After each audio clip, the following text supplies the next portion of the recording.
Another day, another basketball stories na naman ang pagkikwentuhan natin.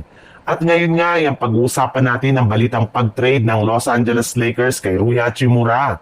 At ang balitang may maglalaro na nga daw sa Golden State Warriors. Simula lamang nga na umugong sa social media ang balita na interesado ang Los Angeles Lakers sa pagkuha kay Andrew Wiggins mula sa Miami Heat sa pamamagitan ng isang trade ay marami na nga sa kanilang mga fans ang nag-approve sa ganitong klaseng ideya. Bali si Wiggins rin naman nga ang isa sa mga pinakamagaling na 3-and-D o wing player na available ngayon. Kaya sigurado nga na malaki ang maitutulong nito sa magiging kampanya ng Lakers na makuha ang kampyonato next season.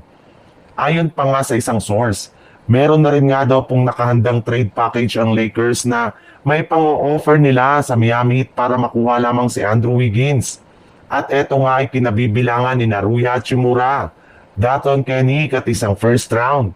Sapat na nga daw ang mga ito para matapatan ang kontratang hawak ngayon ni Wiggins. Isa pa, hindi rin naman nga matatanggihan ng Miami Heat ang ganitong klaseng package since malaki nga ang potensyal ni Daton Kenny na maging kanilang bagong superstar at main player kapag pinagtuunan nila ito ng pansin.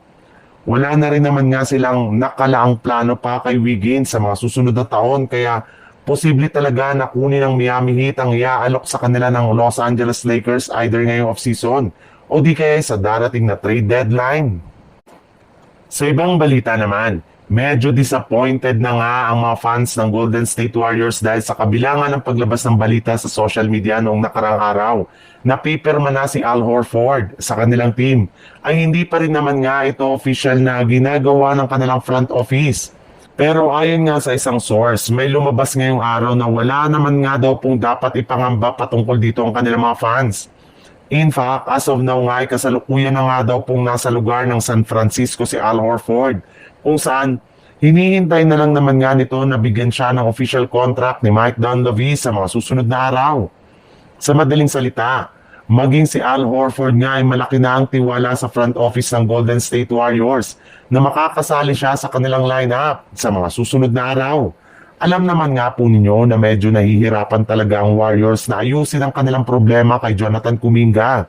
At hanggat hindi pa ito nasusolusyonan, ay hindi pa nga nila siya na mabibigyan ng kontrata pero kahit na ganoon ay handa pa rin naman nga siya na maghintay para makakuha ng deal sa Golden State Warriors.